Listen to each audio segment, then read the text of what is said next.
দর্শক, আজ যে খবরটি জানাতে যাচ্ছি তা শুনে হয়তো অনেকের চোখে পানি চলে আসবে। ঢালিউডে আলোচিত নায়িকা শবনম ইয়াসমিন বুবলি বড় মেয়ে আরিজাকে কোলে নিয়ে এমন কিছু বললেন লাইভে যা স্তব্ধ হয়ে যায় পুরো দেশ।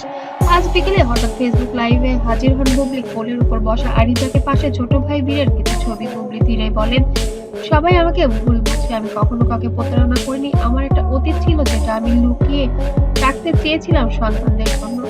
এই কথার পর লাইভে নেমে আসে নিস্তব্ধতা। হাজারো মানুষ কমেন্টে লিখেছে, বুবলি কি তাহলে আগেও বিয়ে করেছিলেন? দর্শক, হয়তো অনেকেই জানেন না, সাকিব খানের সঙ্গে সম্পর্ক গড়ে ওঠার আগে বুবলির জীবনে ছিল এক রহস্যময় মানুষ। ছবিতে আসার আগেই নাকি পারিবারিকভাবে হয়েছিল বুবলির বিয়ে, যা কিছুদিনের মধ্যেই ভেঙে যায় নানা কারণে। আজকের এই লাইভে সেই স্মৃতির কথা তুলতেই ভেঙে পড়লেন বুবলি। তিনি বললেন, আমি এখন খুব ছোট ছিলাম, জীবনের ভুল সিদ্ধান্ত নিয়েছিলাম, কিন্তু আজও মনে পড়ে সেই মানুষটা আমাকে খুব ভালোবাসেন। বুবলি সেই শিকারে ছড়িয়ে পড়েছে ঝড়ের গতিতে। মাত্র 1 ঘন্টার মধ্যে লাইভটি ছড়িয়ে পড়ে পুরো সোশ্যাল মিডিয়ায়। বুবলি কি সত্যি সাহসী নারী?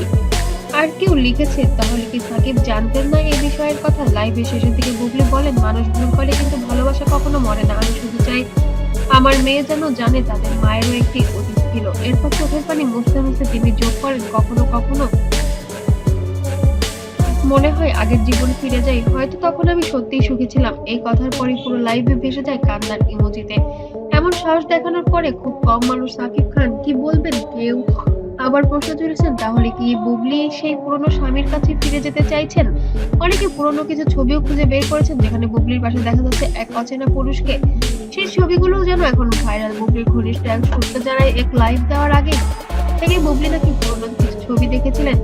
আরিজাকে কোলে নিয়ে বলছিলেন, দেখো মা, তোমার মায়ের একটি সময় ছিল যেখানে সত্যিকারের ভালোবাসা ছিল। এই মুহূর্ত নাকি বুবলির মনকে নাড়িয়ে দেয়। তখনই তিনি লাইভে গিয়ে নিজের অতীত খুলে বলেন। অন্যদিকে বুবলির এই লাইভের পর থেকেই নাকি সাকিব খান চরমভাবে বিরক্ত।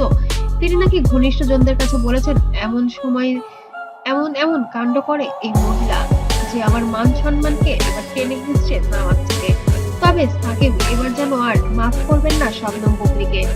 আমি কাউকে দোষ দিতে চাই না, আমি শুধু শান্তি চাই আমার সন্তানদের, আর হয়তো আমার পুরনো নিজের জন্য। এই কথা বলে তিনি মেয়ে আরিজাকে বুকে টেনে নেন। দৃশ্যটা এতটাই স্পর্শ ছিল যে দর্শকরা লিখেছেন, আজ সত্যিকারের এক মাকে দেখলাম। দর্শক, আপনার মতামত অবশ্যই কমেন্টে জানাতে যেন ভুলবেন না। বুবলি কাজটি ঠিক করেছে নাকি ভুল করেছে?